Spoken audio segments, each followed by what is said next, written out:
isang tahimik na baryo sa Nueva Ecija, sa isang lumang bahay na yari sa kahoy at pawid, namulat si Liza sa kahirapan ng buhay. Simula pagkabata, hindi na niya naranasan ang marangyang pamumuhay. Maagang naulila sa ina, habang ang kanyang ama na may hindi na bumalik matapos mangibang bansa bilang construction worker sa Saudi. Naiwan silang magkapatid sa pangangalaga ng kanilang lola na ngayoy halos di na rin makabangon mula sa banig. 14 anyos pa lamang si Liza nang matutong maglaba para sa kapitbahay kapalit ng ilang kilong bigas. Kasabay nito'y ang pagbabantay sa kanyang bunsong kapatid na si Lino na may iniindang karamdaman sa baga. Hindi niya naranasan ang tipikal na kabataan, ang maglaro ng luksong tinik o magtampisaw sa ulan, sapagkat siya ang nagsilbing haligi ng tahanan sa murang edad. Sa ilalim ng gasera sa gabi, habang nagpapaypay ng uling para sa kalan, nagsusulat si Liza sa isang luma at kupas na notebook.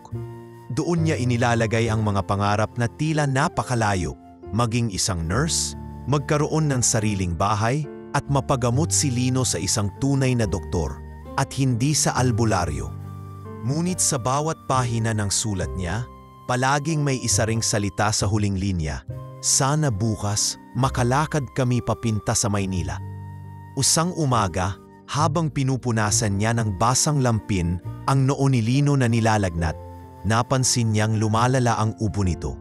Nagdesisyon siyang magbenta ng 2 manok nila para makabili ng gamot. Ngunit kulang pa rin, kaya't nang alukin siya ng isang kakilala ng tiyahin niya na may bakanting trabaho bilang kasambahay sa Maynila, hindi na siya nagdalawang isip. Ayos lang po pa sa'yo, Lino? May iiwan kita kay Lola? Babalik din agad si ate pagkakabigyan lang ng konting trabaho, ani Liza habang pinupunasan ng mata ng kapatid. Tumango si Lino kahit halatang ayaw niyang lumayo ito. Basta po ate, isusulat mo pa rin yung kwento natin sa notebook mo ha? Napangiti si Liza. Oo naman, ikukuwento ko lahat pati kung anong itsura ng Maynila. Sumakay siya ng bus kinabukasan, dala lamang ang isang lumang backpack, ilang piraso ng lumang damit at ang kanyang notebook. Habang paalis, lumingon siya sa baryo na tila nakatigil sa oras. Mga batay naglalaro sa lupa, ang hangin ay amoy palay, at ang araw ay tila mas mainit kaysa dati. Alam niyang hindi na siyang parehong batang naglalaro sa putikan. Ngayon, isa na siyang dalagang kailangan lumaban para sa buhay. Pagdating sa Maynila, agad siyang sinalubong ng ingay, busina, sigaw ng mga tinderang nagbebenta ng kakanin, at siksikan sa daan. Ngunit mas nanliit siya sa laki ng bahay ng kanyang magiging amo. Isang mansyong may 2 palapag, puting gate at malawak na garden. Tinanguan lang siya ng taga-silbi at tinuro sa likod bahay kung saan naroon ang kwarter ng mga kasambahay. Ako nga pala si Liza, ako po yung bagong maid. Nahihiyang sabi niya sa isang babaeng nasa kusina. Tumango lang ang babae. Ako si Ate Marita. Dito ka sa baba maglalagi. Tanghali ka na, maglinis ka na ng CR at pakisama mo na rin ang mga bintana sa 2nd floor. Sa kabila ng pagod sa biyahe, agad niyang sinimulan ang trabaho. Habang nagpapahid ng sabon sa tiles ng banyo, inalala niya ang kanyang notebook. Nasa ilalim ng unan, ligtas. Isusulat niya mamaya kung gaano kalaki ang bahay at kung gaano kalamig ang tubig sa gripo. Makalipas ang ilang araw, napansin ni Liza na hindi pala madaling makisama sa ibang kasambahay.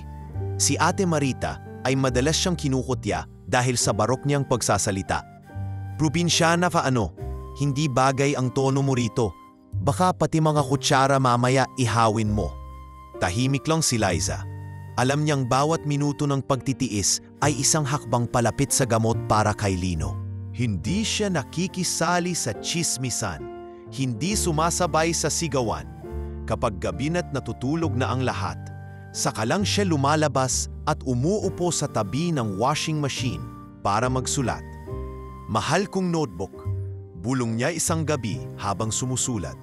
Kaya ko pa, para kay Lino, para sa pangarap ko, lingid sa kaalaman ng iba, may isang lalaking paminsan-minsan ay napapadaan sa kusina habang siya'y naglilinis.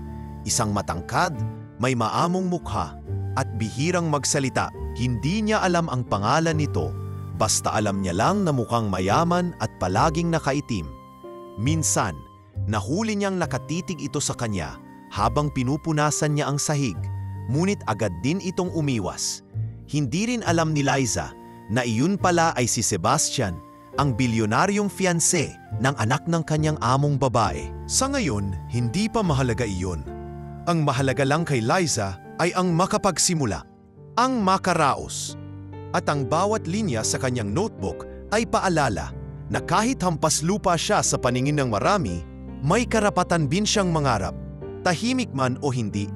Dumating ang isang itim na SUV sa harap ng mansyon, 1 linggo ng hapon. Mula rito bumaba ang isang babae, matangkad, maputi at naka-designer shades na mas mahal pa kaysa sweldo ni Liza sa 1 taon. Sa bawat hakbang nito, tila may kasamang yabang ang hangin. Liza, na nooy nag-aayos ng mga paso sa gilid ng porch, ay napatigil sa ginagawa nang masilayan ang babae. Veronica, bulong ni Ate Marita mula sa likuran. Anak ng among babae. Galing iyan sa Milan, fiancé ni Sir Sebastian. Napatingin si Liza sa babae, tahimik. Napansin niya agad ang kumpiyansang dalang aura nito at ang pag-irap na ibinigay sa lahat ng kasambahay bago pa man makapasok sa loob. Mula pa lang sa tingin, alam mong hindi ito sanay sa kababaan. Mabilis nitong pinagsabihan ng isang hardinero na di raw pantay ang gupit ng bougainvillea sa likod. Sa loob ng 5 minuto, nakatikim na agad ng sigaw ang 3 kasambahay, si Ate Marita, si Boyet na driver, at si Aling Loring na labandera. Ilang araw pa lang ay nakaramdam na si Liza ng tensyon. Tuwing naroon si Veronica, kailangan doble ang ingat ng lahat. Isang maling galaw lang, sigurado kang pagsisigawan sa harap ng iba. Noong 3 araw, habang bitbit ni Liza ang tray ng juice, papasok sa veranda, tinawag siya ni Veronica. "Oy, probinsyana, anong pangalan mo ulit?" "Liza po." "Ah, Liza, huwag kang masyadong magpakita sa fiancé ko ha. Ayokong nagsusulputan ang mga mababang uri sa paligid niya." Hindi nakaimik si Liza. Tumango lang siya at yumuko. Ngunit napansin ni Veronica na kahit tahimik si Liza, hindi ito mukhang takot. Kalmado lang, parang may sariling mundo. Doon nagsimulang mamuo ang inis sa dibdib ng Tonya. Minsan, habang naghahain si Liza ng tanghalian, dumating si Sebastian. Nakasuot ito ng simpleng polo at nakaslacks. Mukhang kagagaling lang sa meeting. Umupo ito sa tabi ni Veronica at agad kinuha ang pitsel ng tubig. Habang naglalagay siya ng yelo sa kanyang baso, naabutan niya si Liza na marahang nagsasalin ng sabaw sa mangkok. Hindi sinasadya, tumulo ang ilang patak sa gilid ng mesa. "Careful," malamig na sabi ni Sebastian, habang pinunasan ni Liza ang mesa gamit ang basang tela. Nagkatinginan sila saglit. Si Sebastian ay may malamlam na mata, parang pagod ngunit mapagmatyag. Si Liza na may mabilis na umiwas ng tingin at tumango. "Pasensya na po, sir." Biglang sumingit si Veronica. "Hay naku, ilang beses ko nang sinabihan yang babaeng yan. Hindi marunong sa mesa. Baka mamaya lasunin pa tayo niyan." "Veronica," putol ni Sebastian. "Mabait siya, napapansin ko. Siya lang ang gumagawa ng trabaho rito nang hindi nagrereklamo." Napakagat labi si Veronica. Lalong nag-alab ang galit sa dibdib niya. Hindi lang si Liza ang napansin ni Sebastian. Pinuri pa ito. Mula noon, hindi na niya ito tinantanan.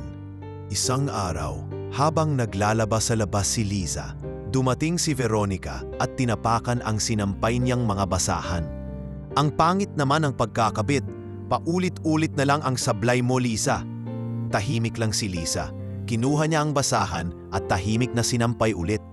Ngunit lumapit si Veronica at sinampal ang tubig na nasa batya. Tumilamsik ito sa mukha ni Liza. "Yan ang bagay sa mga katulad mo," asar na sabi ni Veronica. Tubig at oik. Sa likod ng gate, may isang itim na otse na paparating. Si Sebastian, kakagaling lang sa bangko. Hindi nila namalayang natanaw niya mula sa rear mirror ang nangyari. Hindi siya bumaba, ngunit tahimik niyang pinanood ang tagpong iyon habang nakakuyom ang kanyang palad sa manibela. Nang sumunod na gabi, habang nasa veranda si Veronica at kausap ang mga kaibigan sa phone tungkol sa nalalapit nilang engagement party, tahimik na dumaan si Liza, dala ang tray ng kape. Narinig niya ang usapan ni Veronica. Alam mo ba, hindi ko talaga feel yang mga kasambahay dito. Lalo na yang si Liza. Feeling marangal. Pero hindi niya alam, kahit gaano siya maglinis, amoy probinsya pa rin. Tumigil si Liza sandali. Hindi dahil nasaktan siya, kundi dahil na-realize niyang ito pala ang tingin sa kanya. Isang kalat sa tanawin. Ngunit sa halip na umiyak, ngumiti lang siya ng mahina at nagpatuloy sa paglalakad. Marami na siyang pinagdaanan. Kung panlalait lang, matagal na siyang sanay. Isang gabi, habang sinusulat niya sa kanyang notebook ang mga pangyayaring iyon, isinulat niya, kapag ang isang tao ay walang alam kundi mang-api, ibig sabihin nun mas natatakot siya sa tahimik na may pangarap. At hindi ako titigil kahit paanong saboy niya sa akin. Sa kabilang bahagi ng bahay, sa isang silid na may CCTV monitors, tahimik na pinanood ni Sebastian ang playback ng video ng buong eksena sa labas. Nakita niyang nasabuyan ng tubig si Liza. Inapakan ng sinampay, pinahiya. Sa dulo ng clip, tinutok ng kamera si Liza habang binubuksan nito ang notebook at nagsusulat sa dilim. Sa loob ng kanyang dibdib, may unti-unting bumubuo, galit, awa at paghanga na hindi na niya kayang balewalain. Maagang gumising si Liza ng araw na yon. Ika-4 pa lang ng madaling araw, bumangon na siya para simulan ang paglilinis sa second floor. Kailangan niyang matapos bago dumating si Ma'am Veronica mula sa spa retreat niya sa Tagaytay. Habang pinupunasan niya ang sahig ng hallway sa itaas, medyo kumirot ang balikat niya dahil sa puyat at pagod. Hindi siya nagreklamo. Nakasanayan na rin niya ang sakit sa katawan tuwing araw ng Lunes. Pagdating sa harap ng isa sa mga guest rooms, napansin niyang medyo nakabukas ang pinto.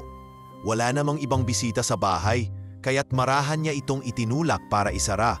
Ngunit sa pagtapak niya sa tiles ng labas ng kwarto, biglang umikot ang paningin niya. Wala pa siyang almusal. Napahawak siya sa dingding, ngunit hindi na niya napigilang mahulog ang hawak na timba at mop. Ang tubig ay tumapon sa sahig at siya ay bahagyang napaluhod, sabay bagsak ng katawan. "Miss!" Tawag ng isang boses mula sa loob ng kwarto. Tumayo agad si Sebastian, nakaitim na sando at gray na jogging pants, halatang bagong gising. Agad siyang lumapit at inalalayan si Liza. "Maayos ka lang ba?" Nagpumilit bumangon si Liza, nahihiya at balisa. "Opo sir, pasensya na po, ako po ang naglinis. Nadulas lang po ako." Hinawakan ni Sebastian ang siko niya para tulungan siyang makatayo. Sa ilaw mula sa bintana, napansin niya ang bahagyang pamamaga sa kaliwang braso ng dalaga. "Anong nangyari sa braso mo?" Tanong ni Sebastian. Seryoso ang boses. Walang imik si Liza. Pilit niyang tinatakpan ang bahagi ng braso gamit ang kanyang apron. "Liza," tawag ng lalaki, na yun ay may diin ng tono. "Sino ang gumawa nito?" Nagpalingalinga si Liza, parang batang nahuling nagsinungaling. Pinilit niyang ngumiti ng mahina. "Wala po, nadikit lang sa kaldero. Hindi ko po sinasadya." Tahimik si Sebastian. Alam niyang hindi iyon basta pasulang sa kaldero. May bahid dito ng intentional na aksidente, parang ibinuhos. Pero sa halip na igiit pa ang tanong, tumango siya at binigyan ng tuwalya si Liza. "Magpahinga ka muna. Ako na ang bahala sa sahig. Sabihin mo lang sa akin kung kailangan mo ng gamot." Wika ni Sebastian, sabay lakad papuntang CR para kunin ang first aid kit.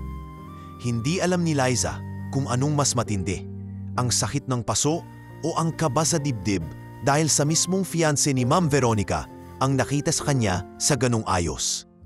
Nang makabalik si Sebastian, dinala niya ang cream at maingat na pinahiran ang braso ni Liza. "Wala kang dapat ikahiya," mahinang sabi ng lalaki habang nakayuko. "Hindi ka mas mababa sa kanila. Tandaan mo yan." Para kay Liza, ang mga salitang iyon ay parang balsamo. Minsan, kahit isang taong lang ang magsabing karapat-dapat ka, bumabalik lahat ng lakas mo para ipaglaban ang sarili mong dangal. Kinagabihan, hindi pa rin mawala sa isip ni Liza ang mga nangyari. Habang nagluluto siya sa kusina, narinig niyang may kausap si Veronica sa phone. Sebastian's acting weird lately. Parang may iniisip siya. I hope he's not stressed about the wedding. I mean, hindi naman ako demanding, di ba? Ay, teka lang. Liza. Nagulat si Liza sa biglaang sigaw ni Veronica. Po, ma'am? Jay, yang itlog? Bakit overcooked ang itlog? Ang pangit ng pagkakahiwa mo sa kamatis. Hindi mo ba alam may bisita tayo bukas? Tila gusto nang matunaw ni Liza sa harap ni Veronica. Hindi pa siya nakapagsalita ay biglang sinabuyan siya ng tubig mula sa pitcher. Para matauhan ka, sabay balik ni Veronica sa kanyang phone call. Hindi umimik si Liza. Nilapitan niya ang mesa, pinulot ang mga piraso ng kamatis at tahimik na nagpatuloy sa trabaho. Ngunit lingid sa kanyang kaalaman, mula sa teras sa itaas ay naroroon si Sebastian, nakatayo at natanaw ang buong eksena. Hindi siya kumibo, hindi rin siya bumaba, pero ang mata niya'y malamig at hindi ito galit lang, kundi panlalamig na may kasamang pasya. Sa mga sumunod na araw, sinadya ni Sebastian na mas madalas tumambay sa bahay. Gamit ang excuse na mas magandang mag-meeting via Zoom sa bahay ni Veronica kaysa sa opisina, naging madalas ang presensya niya. Ngunit hindi si Veronica ang tinututukan niya, kundi ang mga nangyayari sa paligid ni Liza. Isang hapon, habang si Liza ay nagwawali sa likod bahay, lumapit si Sebastian na may dalang 2 basong kalamansi juice. Mainit na yon. Magpahinga ka muna, wika niya habang iniabot ang isa sa mga baso.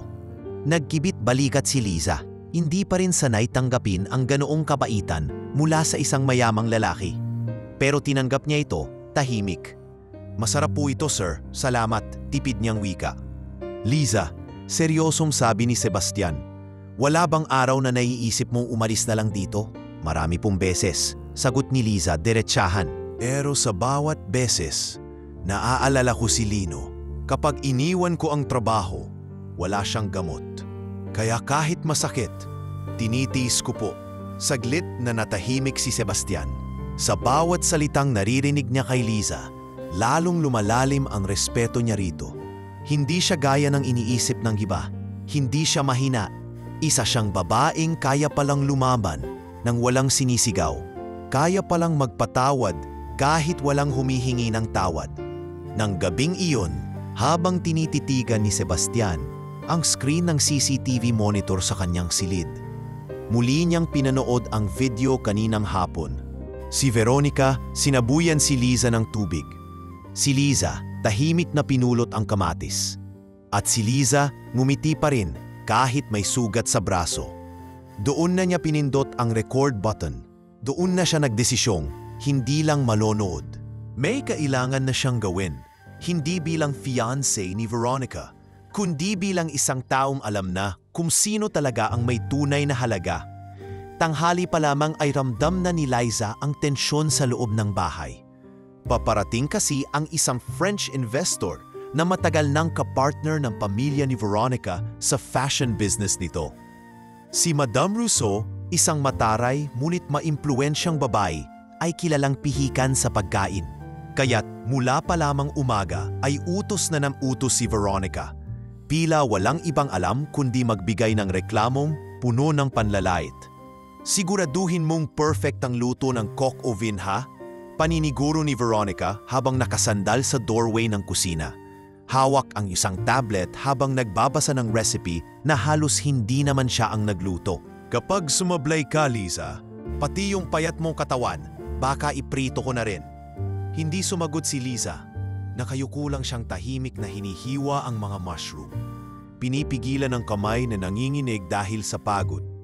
Maghapon na siyang naglalakad sa loob ng bahay, naglilinis, nagluluto at nag-aayos ng mga kutsara sa hapag. Hindi pa man sumasapit ang gabi ay nananakit na ang kanyang likod. lalo na't patuloy pa rin ang kirot sa braso niyang hindi palubos gumagaling mula sa paso. Pagsapit ng 6:00, dumating na si Madame Rousseau. Bumababa pa lang sa kanyang BMW ay agad na nagmadaling lumabas si Veronica para salubungin ito. Magkakasunod ang mga utos na sumunod.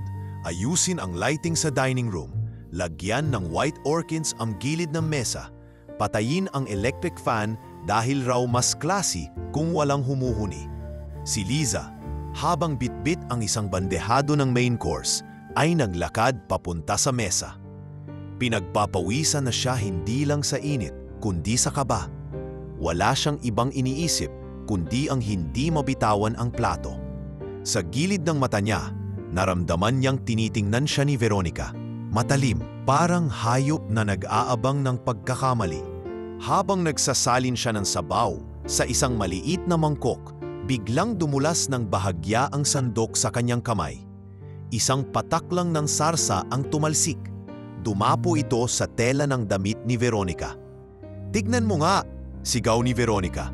"Sabay tayo mula sa pagkakaupo. Binigyan ko na nga kayo ng magandang trabaho. Hindi niyo pa rin magawa ng tama?" Tumingin si Liza sa sahig. "Pasensya na po ma'am, hindi ko po sinasadya." Hindi na sumagot si Veronica. Sa halip, lumapit ito sa stove, kinuha ang kawaling may natirang mantika mula sa nilutong baboy.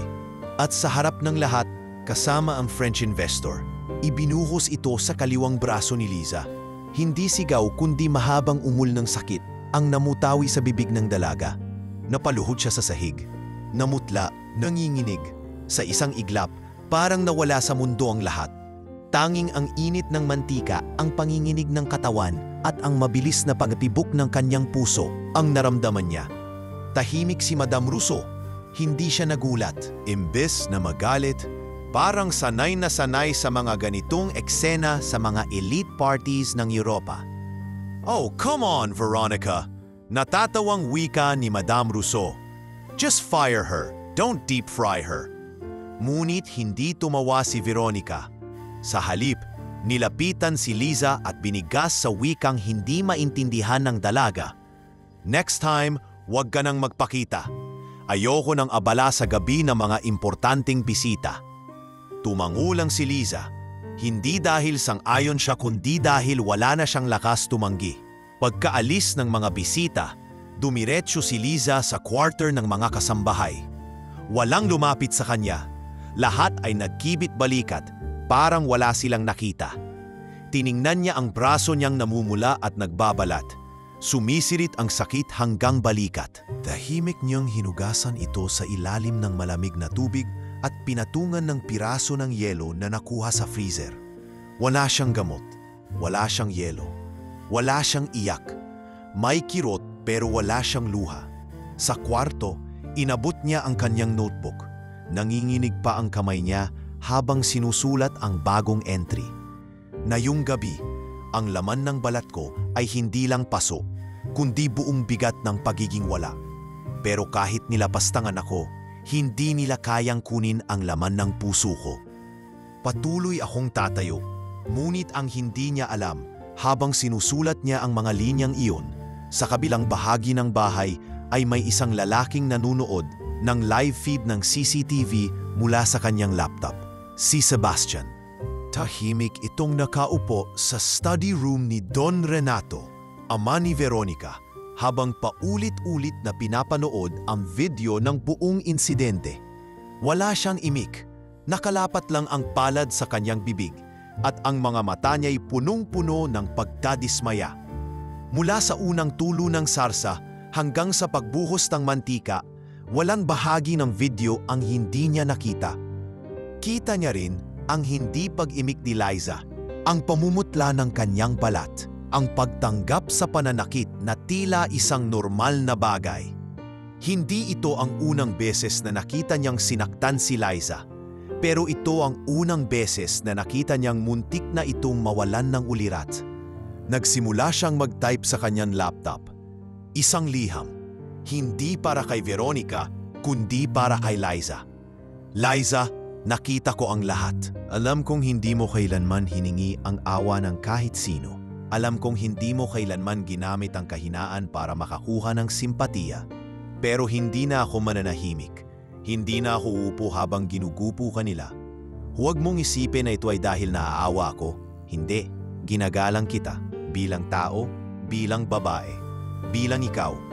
Pinrint niya ang liham at ipinasok sa isang envelope. Sa loob ng sobre ay isinama rin niya ang isang simpleng ticket, isang bus ticket papuntang Mindoro, at isang maliit na ID card na may pangalang El Jardín Coffee Farm. Kinabukasan habang natutulog pa ang buong bahay, inutusan ni Sebastian ang kanyang driver na ihatid ang sobre sa kwarter ni Lisa. Tahimik lang itong iniabot sa kanya, walang sinabing kahit ano. Ngunit sa mukha ng driver, bakas ang pag-aalala. Pagbukas ng sobre, nabasa ni Liza ang liham. At habang hawak niya ito, sa unang pagkakataon sa maraming buwan, naramdaman niyang hindi na siya nag-iisa. Nasa dulo na siya ng pagtitiis, pero narito na rin ang simula ng isang bago. Makalipas ang gabi ng pagpapahiya at pananakit, tumahimik ang buong bahay. Wala nang ibang tunog kundi ang marahang pagpatak ng gripo sa lababo at ang langit-ngit ng sahig sa bawat yapak ng kasambahay. Pero para kay Liza, ang katahimikan ay may bigat. Parang pinipiga ang dibdib niya habang paulit-ulit na bumabalik sa isip ang mainit na mantikang dumampi sa kanyang braso. Ang mga matang nanood pero walang tumulong at ang titig ni Veronica habang tinatapakan ang kanyang dignidad. Nang gabing iyon, mahigpit niyang niyakap ang kanyang notebook at sa sulok ng kama ay isinulat niya ang pinakamatapang na entry sa lahat. Kung kaya kong tiisin ang sakit ng katawan, tiisin ko na rin ang sakit ng kaluluwa. Pero sana may isang tao sa mundo na makakita na hindi lang ako kasambahay, na hindi lang ako tao na pwedeng sabuyan ng mantika, na may puso rin akong marunong mapagod. Pagkagising ng umaga, inasahan na niya ang normal na routine. Gigising ng alas 5, maglalaba, maghuhugas, mag-aayos ng mesa. Ngunit may kakaiba. Ang bahay ay tila mas tahimik kaysa dati. Si Ma'am Veronica, na karaniwang sumisigaw na agad pagsapit ng alas 7, ay hindi pa bumababa. Si Ate Marita, halatang balisa habang sinisilip ang cellphone niya tuwing 5 minuto. Ang driver, hindi pumasok. Maging ang mga hardinero, hindi pa rin dumarating. Habang nagluluto si Liza ng agahan, tinawag siya ni Ate Marita. Liza, nakita mo ba si Sir Sebastian? Maingat ang tono nito, tila may kaba. Hindi po ate, sagot niya habang hinihiwa ang pinapay. Kahapon lang po, nakita ko siyang nagdadrive paalis bago mag-alas 9. Mukhang hindi siya umuwi, bulong ni Marita. At hindi rin daw pumasok sa opisina. Hindi raw sumasagot sa tawag. Si Ma'am Veronica? Hindi mapakali. Ayun, nasa taas, umiiyak. Napalingon si Liza. Hindi niya inakalang maririnig niyang umiiyak si Veronica. Pero sa kabila ng pagkamangha, bumalik siya sa ginagawa. Hindi siya dapat makialam. Trabaho niya lang ay ang kusina. Ngunit habang pinupunasan niya ang lamesa, narinig niyang biglang bumaba si Veronica. Nakasuot ito ng silk robe, gulo ang buhok at namumugto ang mata. Hindi ang dating maangas na Veronica na sanay siyang makita. "Liza!" sigaw nito. Nanginginig ang boses. "Tumingin ka na sa paligid. Bakit ang gulo ng bahay? Bakit hindi pa handa ang breakfast? And where the hell is Sebastian?" Tahimik lang si Liza. Tumingin siya kay Veronica pero hindi nagsalita. Binalik niya ang tingin sa lamesa at itinuloy ang ginagawa. "Sumasagot ka ba, ha?" Galit na hiyaw ni Veronica. Sabay hampas ng towel sa mesa. "Ayusin ko na lang po ang mesa, ma'am," mahinang sagot ni Liza. "Hindi mo ba naiintindihan? Nawawala ang fiancé ko, hindi mo ba nararamdaman ang urgency?" Napatingin si Liza, hindi dahil sa akot, kundi sa pagkabigla sa mga salitang binitawan ni Veronica. "Fiancé ko?" Oo nga pala, si Sebastian. Si Sebastian na nakita niya ng gabing iyon sa CCTV feed. Si Sebastian na nagpadala ng sulat. Si Sebastian na, sa katahimikan, ay tila lumikha ng espasyong ligtas para sa kanya. Lumipas ang 2 araw. Wala pa ring balita kay Sebastian. Hindi sumasagot sa telepono. Hindi rin sumasagot sa email. Tinawagan na ni Veronica ang mga business partners. Ngunit maging sila ay walang ideya kung nasaan ito. Pati mga magulang nito ay nagtataka. Baka raw kailangan lang ng pahinga ang palusot ni Mrs. Angeles, ina ni Sebastian. Ngunit hindi mapakali si Veronica. Dahil sa totoo lang, alam niyang may malalim na dahilan kung bakit biglang nawala si Sebastian. Hindi ito basta alis lang. Hindi ito business trip. May nasaktang damdamin. May nasaksihang hindi na kayang palampasin. At kung may hinala siyang totoo, si Liza ang sentro nito. Isang hating gabi, bumaba si Veronica sa kusina. Tahimik ngunit matalim ang mga mata. Inabutan niya si Liza na nagtitimpla ng kape. Mag-isa lang ito, suit ang lumang sando at paldang may maliit na gos sa braso. Tiningnan niya ito mula ulo hanggang paa. Umalis ka sa bahay na to, madiin niyang sabi. Na yun din, nagulat si Liza. Ma'am, wala kang karapatang manirahan sa bahay ko. Hindi mo ba alam na ikaw ang dahilan ng pagkawala ng fiancé ko? Akala mo hindi ko alam? Akala mo hindi ko nakikita kung paano siya tumitingin sa'yo? Hindi sumagot si Liza. Nanatiling tahimik, ngunit sa loob-loob niya may bahagi ng puso niya ang gumuhit. Dahil totoo, napansin din niya ang titig ni Sebastian, ang pag-alala, ang mga mata nitong tila lumulubog kapag siya'y nasasaktan. Akala mo kasi tahimik ka, inosente ka, pero ikaw ang sumisira sa buhay ko, Liza.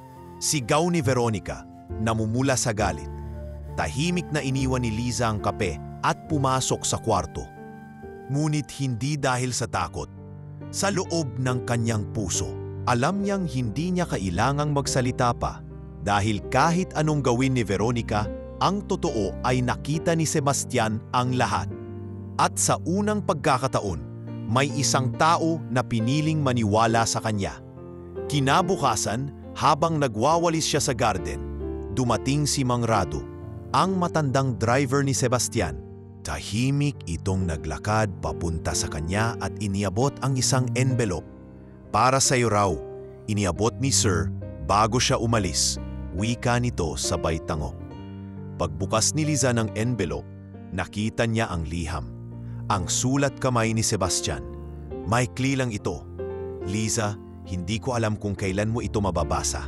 Pero ayoko nang magkunwari. Umalis ako hindi para tumakas.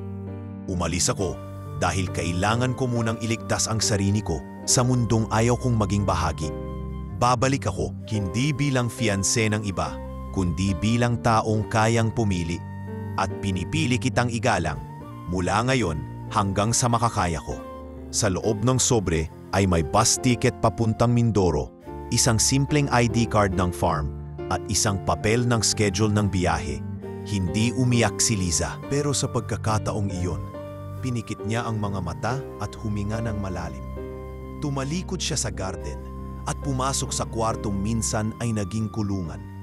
Kinuha ang kanyang notebook, ang lumang bag, ang ilang damit at tahimik na isinara ang pinto.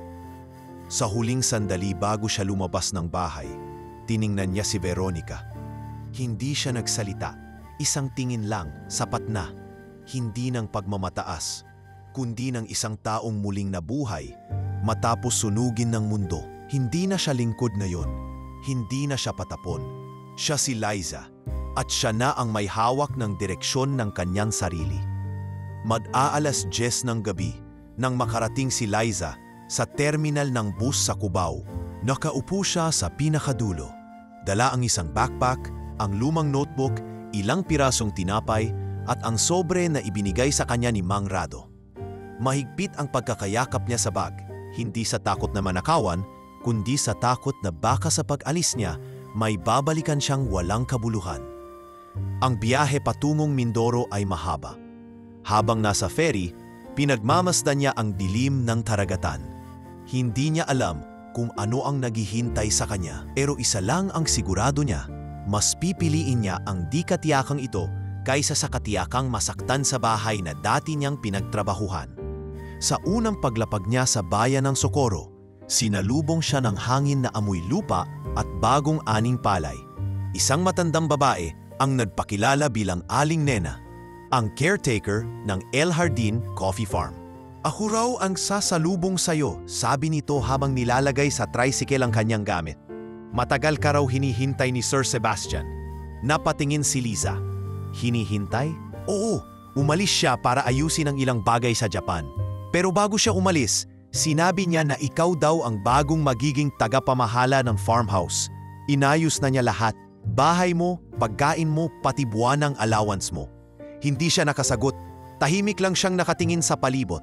Malalawak na bukirin ng kape. Mga simpleng bahay na yari sa kahoy. Mga batang naglalaro ng tumbang preso sa tabi ng daan. Walang makikitang itim na SUV o mamahaling alahas. Wala ring sumisigaw sa kanya. Tahimik, payapa. Pagdating sa farm, pinakita sa kanya ang maliit na bahay na itinalaga para sa kanya. May kwarto, banyo at lutuan. May isang lumang mesa sa sala kung saan nakapatong ang isang bagong notebook.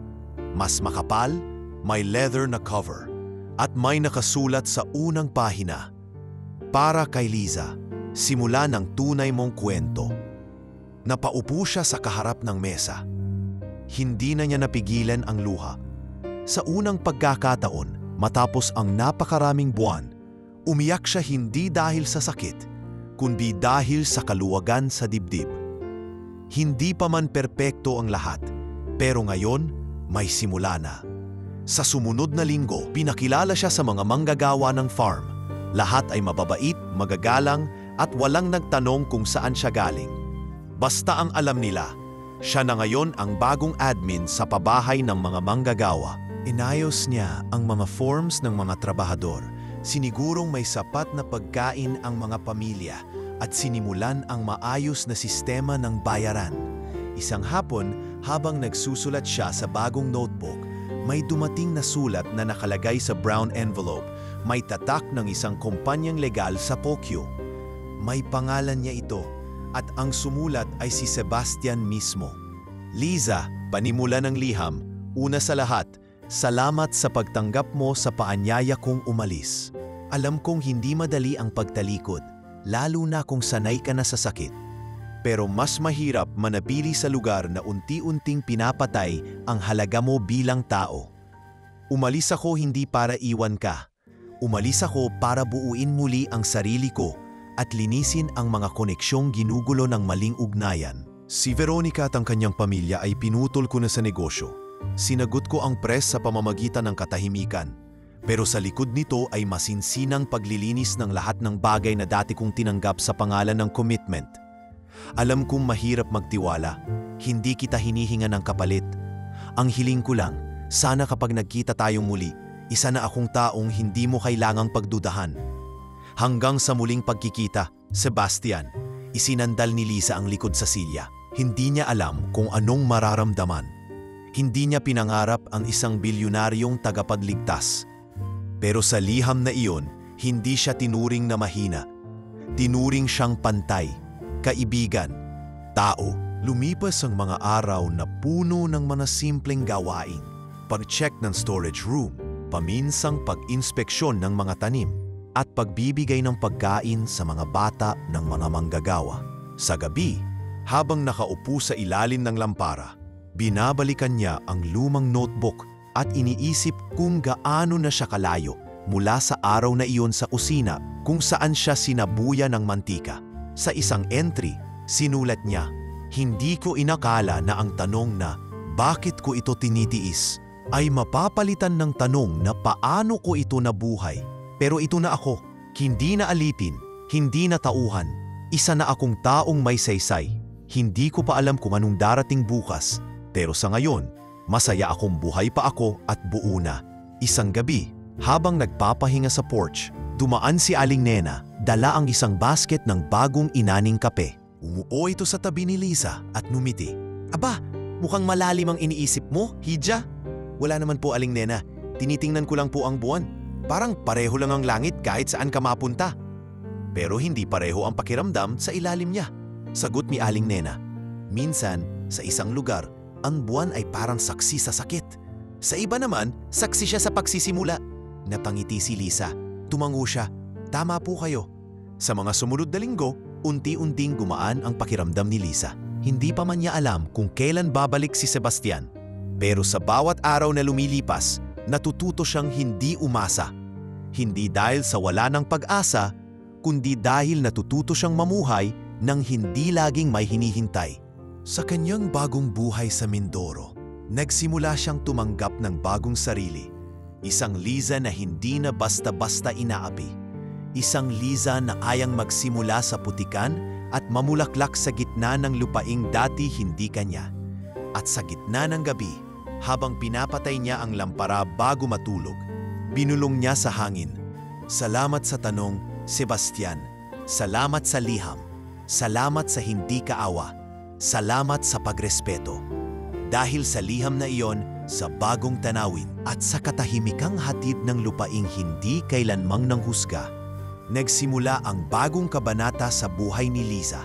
Isang simula na hindi niya hiningi pero dumating sa tamang oras. Bumilang na mga linggo ang katahimikan ni Liza sa El Harim Coffee Farm. Ngunit hindi siya kailanman nabagot. Sa bawat araw na lumilipas, tila mas lumalalim ang kanyang pag-unawa sa sarili at sa mundo sa labas ng mga marmol na sahig ng mansyon ni Veronica. Ngayon, ang kanyang sahig ay lupa, ang kanyang bubong ay yero na mainit tuwing tanghali, at ang kanyang buhay ay hindi na hawak ng iba, kundi ng kanyang sariling mga kamay. Madaling araw pa lang ay gising na siya. Bago pa sumikat ang araw, sinisigurado niyang maayos ang pananghalian ng mga trabahador sa field. Tumutulong siyang magpakain ng mga manok, mag-ayos ng supply sa maliit na imbakan, at minsan ay nagsasalin ng accounting figures gamit ang mga simpleng Excel sheet sa lumang laptop na ibinigay ni Sebastian bago ito umalis. Simple lang ang buhay, pero busog sa layunin. Dahil na rin sa kanyang maayos na pamamalakad, napansin ng lokal na NGO na nakabase sa bayan ang kanyang kasipagan. Isang araw ay dumalaw si Sister Remy, isang madre na nangangalaga sa scholarship program ng mga kabataan sa Socorro. "Kami po ay nagbibigay ng scholarship sa mga nais pang makapag-aral," sabi ni Sister Remy habang nakaupo sa kawayan na bench sa veranda ni Liza. "May kakilala kaming private donor at isa ka sa inirekomenda ng barangay captain dito." Hindi agad nakasagot si Liza. Matagal na siyang hindi umaasa sa mga biyaya ng kapalaran. Pero hindi rin niya kayang tanggihan ang pagkakataong ito. "Ano po bang kurso?" maingat niyang tanong. "Nursing," sagot ni Sister Remy. "May community-based nursing program sa San Teodoro. Libre ang tuition, may monthly allowance pa. Kaya mo na sigurong isabay habang nagtatrabaho dito."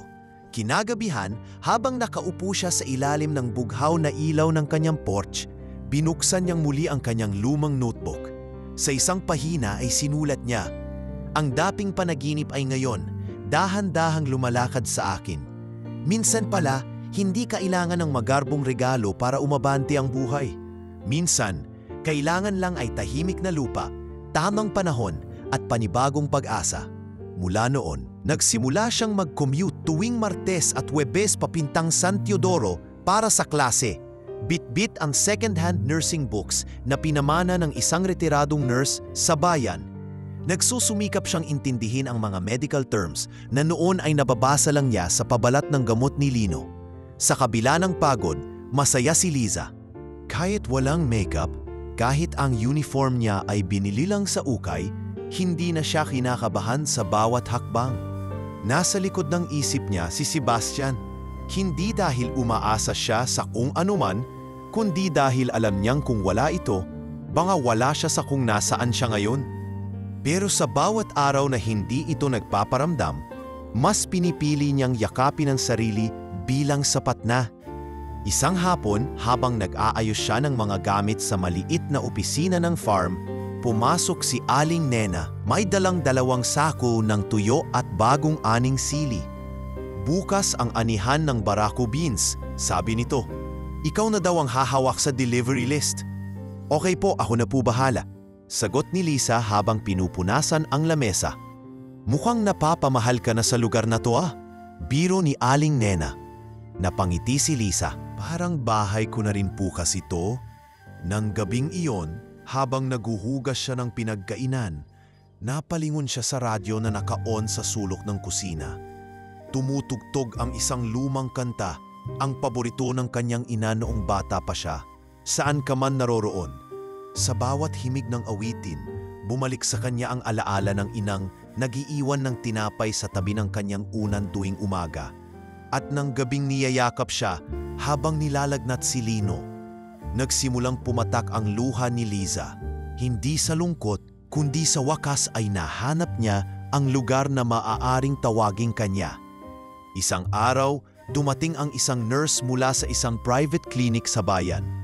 Pinadalhan ito ni Sebastian para personal na mag-monitor ng paghilom ng paso sa braso ni Liza. Kasama ng nurse ay isang maliit na kahon. Sa loob nito ay isang bagong bandage kit, ilang imported ointment at isang card na may sulat kamay. Hindi ko alam kung gumaling na ang paso mo, pero sana kahit kaunti, gumaan ang pakiramdam mo sa bagong simula. Hindi na niya binuksan ang card. Nilagay niya ito sa loob ng kanyang notebook sa pagitan ng pahinang may linyang. Ang tunay na respeto ay hindi sinisigaw. Ipinapakita ito sa katahimikan. Lumipas pa ang mga buwan. Natutunan niyang gumamit ng motor para makapaglibot sa palibot ng farm. Natutunan niyang humarap sa mga suppliers, makipag-negotiate sa presyo, at kahit paano, matulog ng mahimbing kahit walang CCTV na nakatutok sa kanya. Nagkaroon siya ng bagong routine, schedule ng klase, pag-manage ng supplies, pag-update ng payroll, at simpleng pagtututor sa anak ng isa sa mga manggagawa. At sa bawat araw na lumilipas, nararamdaman niya ang lumalalim na pagkakaugat niya sa lupain ito. Hindi ito Maynila. Wala itong engranding chandelier o velvet curtains o chandelier na may kristal. Pero dito siya lumaya. Sa huling entry ng notebook niya noong buwan ng Abril, ganito ang isinulat niya. Kung ang pangarap ay tulad ng kape, mas masarap pala ito kapag ikaw mismo ang nagtanim, nag-ani at naggiling. Mas mabango, mas tunay, mas ikaw. At habang pinapatay niya ang ilaw sa kanyang orch at tinitingnan ang mga bituin, naramdaman niyang ang dating alilang binubuhusan ng mantika ay ngayon isa ng babae na hindi na kailanman papayag na ipikit ang mata sa harap ng pag-aalipusta. Siya si Liza, at ito ang bagong mundong kinatatayuan niya, hindi bilang tagasilbi, kundi bilang babae na may kakayahang magdesisyon para sa sarili. Mainit ang umagang iyon sa El Jardin. Halos sumisirit ang araw sa bawat gilid ng taniman, pero hindi ito alintana ni Liza habang sinasalubong ang mga manggagawa sa farm. May dala siyang listahan ng mga sasahurin ngayong linggo, nakatupi sa clipboard na may sticker ng nursing school kung saan siya kasalukuyang nag-aaral. Nay Tasing, tawag niya sa isang matandang babaeng namumuno sa pag-aani. Pakisigurong may lunch break ang lahat mamaya ha. May libreng sopas mula sa Barangay Health Center. Tako na po ang kukuha. Tunay kang biyaya rito, Hija. Sagot ni Tasing habang pinupunasan ng noo ng damit. Dati ang gulo-gulo ng sistema rito. Ngayon swabe na. Hindi na kami takot magsalita kung may kulang o kailangan. Tumango si Liza, pero sa puso niya'y bumabalik ang alaala ng panahong hindi siya pinakikinggan. Panahong kahit magkasugat siya, ay walang ibang nagmamalasakit kundi ang sarili niyang katahimikan. Kaya sa bawat papel na nilalagdaan niya ngayon bilang pamunuan ng farm housing, nararamdaman niyang isa-isa niyang binubura ang mga peklat ng kanyang nakaraan. Pagsapit ng hapon, dumating sa farm ang isang lalaki mula sa NGO. May dalang balita. May paparating daw na audit mula sa probinsya at isa sa mga farm na bibisitahin ay ang El Jardin. Isa sa mga modelo raw ng programa ang sistema ninyo rito. Ani ng opisyal habang nakikipagkamay kay Liza. Napag-alaman ng opisina sa Calapan na hindi lang mahigpit ang bookkeeping ninyo, kundi higit pa roon. Maraming manggagawang natulungan, mga bata na nakapag-aral muli, mga ina na nabigyan ng access sa healthcare. Napayuko si Liza, hindi siya sanay sa papuri, pero hindi na rin siya natatakot tumanggap ng pasasalamat. Maraming salamat po, mahinang sagot niya. Gusto lang po naming gawing patas ang lahat. Pagsapit ng gabi, Habang nakaupo siya sa veranda at nagsusulat sa kanyang bagong notebook, dumaan si Aling Nena. May dalang tinola sa plastik na mampok. Para sa iyo raw galing, ani Aling Nena. Yung anak ko pinagluto ka. Pasensya ka na kung may kaunting maanghang. Napangiti si Liza. Maraming salamat po.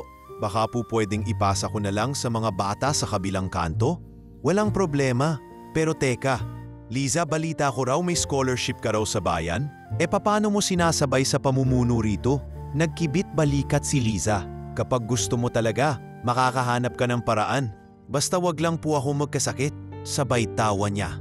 Ngunit sa likod ng kanyang tawa ay ang unti-unting pagod na namumuo sa katawan niya. Hindi madaling sabayan ang pamumuno sa farm, ang pag-aaral at ang mga personal na alalahanin, lalo na ang kawalan ng balita mula kay Sebastian. Ilang buwan na rin ang lumipas at bagaman hindi siya umaasa, hindi rin niya maalis sa sarili ang tanong, nasaan na kaya siya? Isang araw, habang inaasikaso niya ang delivery ng kape sa pier, nilapitan siya ng isang ginang mula sa bayan. Ikaw ba si Liza? Tanong nito. Bit-bit ang isang folder. Opo, ipinapabigay ito ng isang foundation. Sabi nila, ipinangalan daw sa iyo ang scholarship program ng El Jardin para sa mga anak ng trabahador. Liza Foundation daw. Nabigla si Liza. Binuklat niya ang folder. Nandoon ang mga papeles ng rehistradong foundation, lahat ng permits at isang bank certificate. Nakalagay ang pangalan niya bilang honorary director. Sa huling pahina, isang maikling liham. Hindi ko kailangan ng pagbabalik. Pero alam kong kung may taong karapat dapat maging tulay ng pag-asa sa mga tulad mong tahimik na lumalaban, ikaw yon.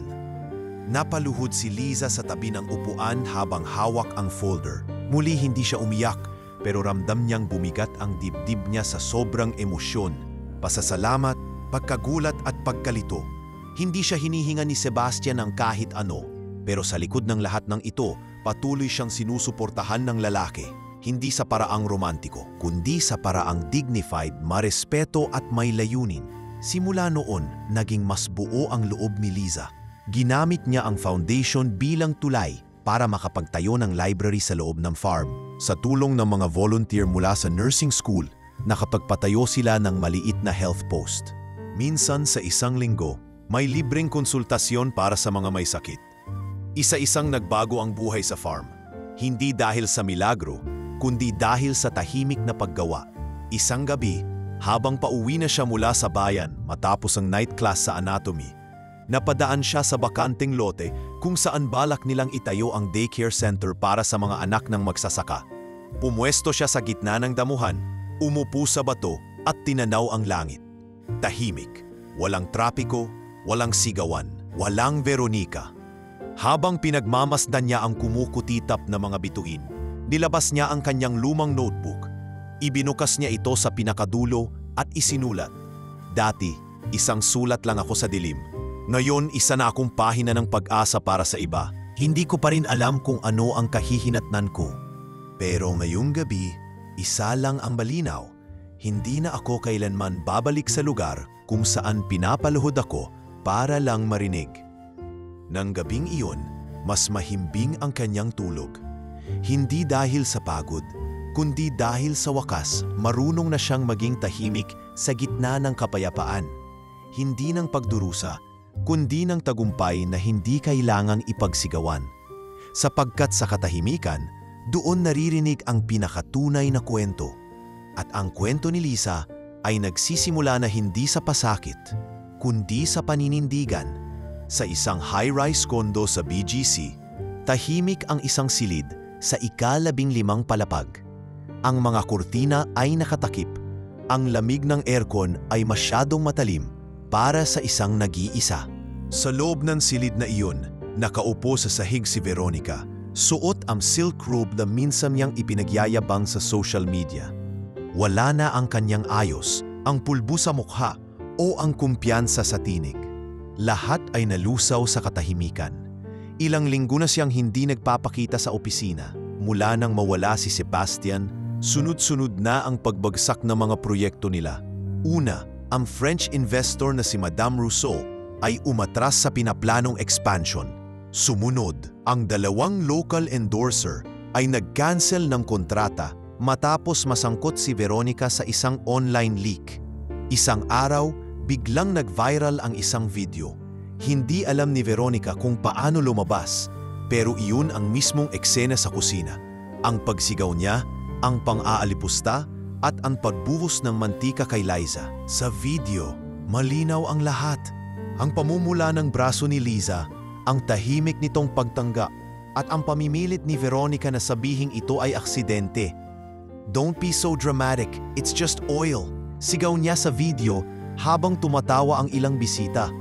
Ang mga komento sa social media ay malulupit. Abuser in silk, rich girl syndrome, may pera pero walang puso. #Justice for Liza. Sa unay binaliwala ito ni Veronica. Babalik din sa ibang chismis yan, aniya sa kanyang PR manager. Pero makalipas lang ang 2 araw, ang mga epekto'y dumagsa. Tinanggal siya sa board ng kumpanya ng ina niya. Sinuspinde ang kaniyang show sa isang fashion vlog. At ang pinakamabigat sa lahat, sinabihan siya ng sariling pamilya na wag munang magpakita sa publiko. "Veronica, we can't afford more bad press," sabi ng kanyang tiyahin na CEO ng isang sikat na clothing brand. "Pahinga ka muna. Ayusin mo ang sarili mo." "Pahinga? Ako'ng biktima dito. Ako ang iniwan," sigaw ni Veronica, sabay bagsak ng wine glass sa sahig. Dahil lang sa babaeng yon, sa kasambahay na yon, lahat ng ito kasalanan niya. Pero kahit ilang ulit niyang ulitin sa sarili na biktima siya, wala nang naniniwala. Sa mga mata ng publiko, siya ang mapang-abuso. Siya ang kontrabida. At sa totoo lang, kahit ang mga dati niyang kaibigan ay unti-unti na ring lumalayo.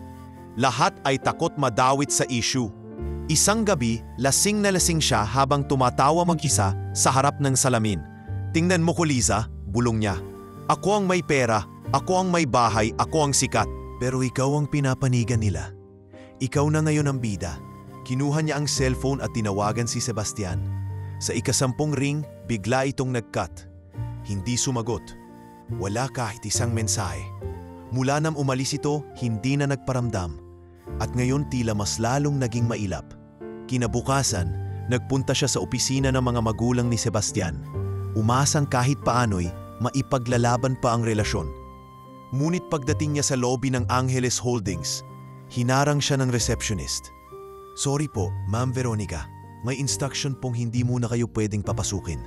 "Anong klaseng kahibangan yan? Fiancé ako ng anak ng may-ari." Galit na bulalas niya. Iyon po ang sabi sa memo. Malamig na sagot ng receptionist habang inabot ang isang sobre. Sa loob nito ay isang liham mula sa legal team ng Pamilya Angeles. Nakasulat doon ang opisyal na pagkansela ng engagement, kasama ang kasunduan na ibabalik ang lahat ng alahas, regalo at assets na kaugnay sa relasyon. Napaumpo si Veronica sa gilid ng lobby. Ang luha na ilang linggo na niyang pinipigilan ay tuluyang pumatak. Isang babaeng dati kinakatakutan, ngayon ay wala ni isang kakampi. Lumipas ang mga araw na halos hindi siya kumakain. Hindi na rin siya nag-aayos. Nakatanggap pa siya ng subpina mula sa Commission on Human Rights para sa kasong isinampa laban sa kanya ng isang women's rights group. Base sa viral video. Hindi na lang ito opinyon ng netizens.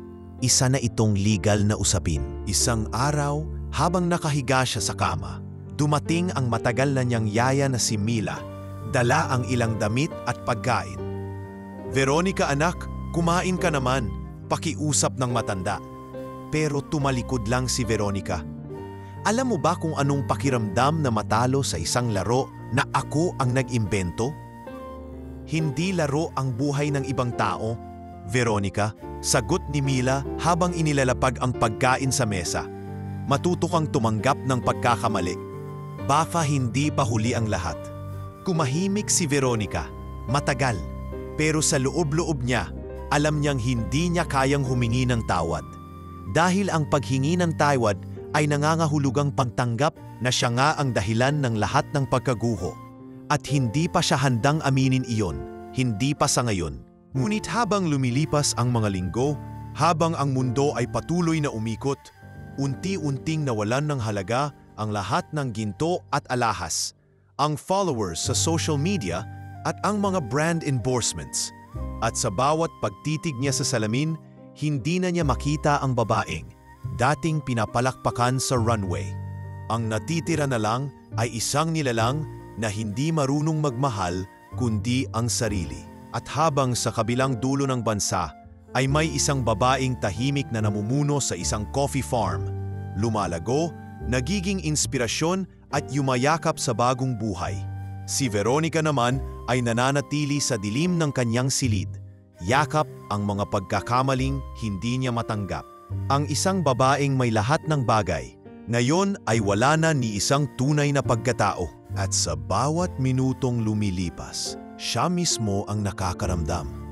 Hindi pera ang kayang bumuo sa isang tao, kundi pagkilala sa mali at ang lakas ng loob na itama ito. Isang lakas na, sa kasamaang palad, hindi pa niya taglay. Tanghaling tapat sa El Jardin, nang mapansin ni Lisa ang pagdating ng isang SUV na kulay itim. Kakaiba sa karaniwang tricycle at jeep na dumadaan sa lugar. Tumigil ito sa mismong harap ng gate ng farm compound. Sa unang sandali, inakala niyang isa lang itong supplier o bagong partner ng NGO. Kaya ipinagpatuloy niya ang pag-aayos ng mga papeles sa lamesa habang umiinom ng malamig na salabat. Ngunit ilang segundo lang ay bumukas ang pinto ng sasakyan at mula rito'y bumaba si Sebastian. Napatigil si Lisa. Ang ballpen sa kanyang kamay ay natigilan sa pagsulat. Ang huling balita niya kay Sebastian ay ang liham nitong iniwan mahigit 6 na buwan na ang nakararaan. Wala siyang inaasahang pagbalik, lalong hindi sa ganitong simpleng araw kung saan siya ay amoy araw, may mantsa ng pawis sa uniforme at magulo ang buhok.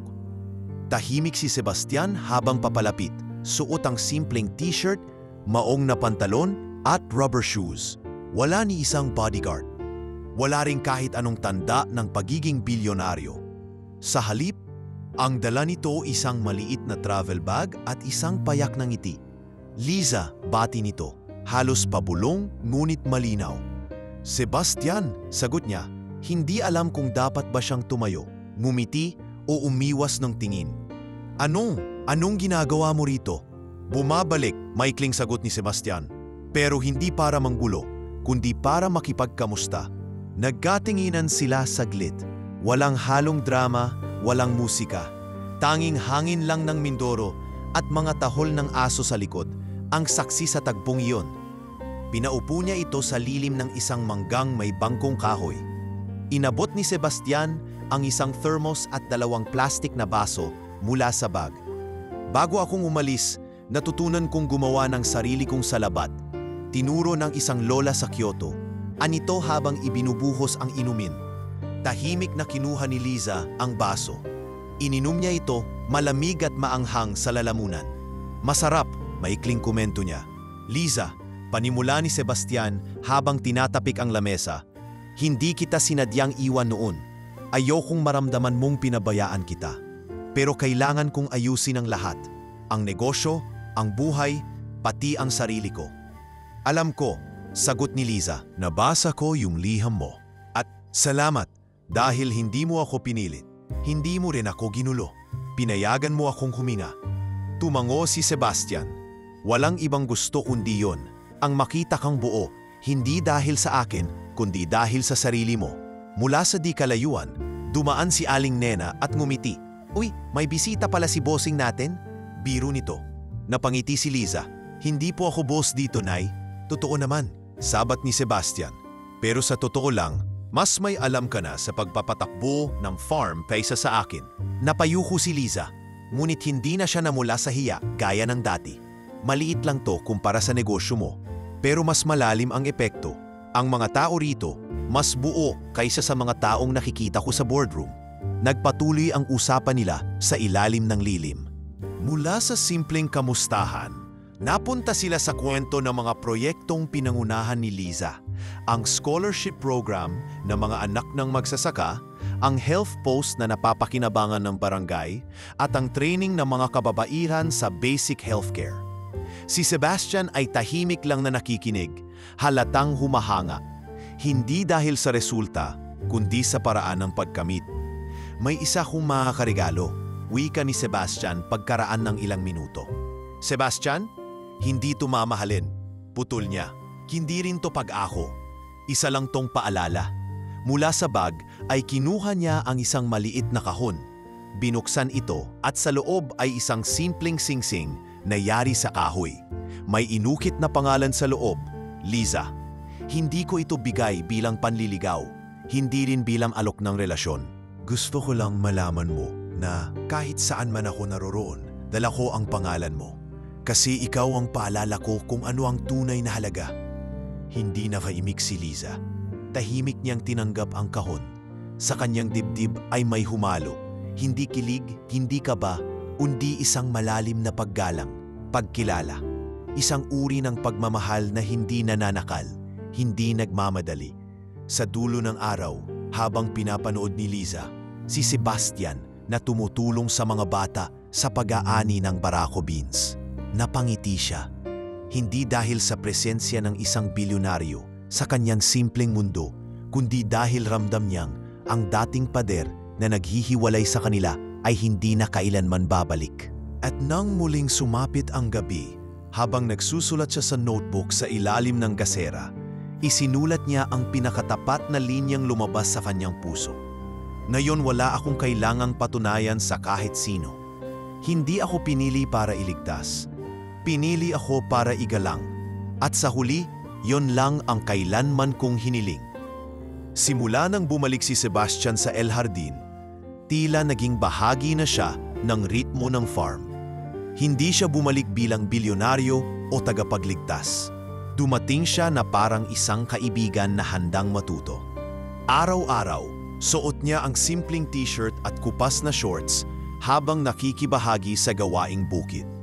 Nag-aakyat ng sako ng abono, nagluluto ng tanghalian sa mga manggagawa tuwing anihan, at paminsan-minsan ay nakikitulog sa lumang kwarto ng dating caretaker. Hindi agad nagtaka ang mga tao kung bakit siya nananatili. Marami sa kanila ang hindi rin kilala kung sino si Sebastian sa labas ng lugar na iyon. Sa El Jardin, siya ay si Sir Basti, ang tahimik na lalaki na may dalang kape sa umaga at may handog na simpleng kwento sa gabi. Pero para kay Liza, ang bawat araw na kasama niya ito ay unti-unting pagdungaw sa mundong akala niya'y wala na siyang karapatang lapitan. Hindi nagtapat ng damdamin si Sebastian. Sa halip, araw-araw ay dinadaan niya sa kilos ang kanyang pagnanais na mapalapit kay Liza.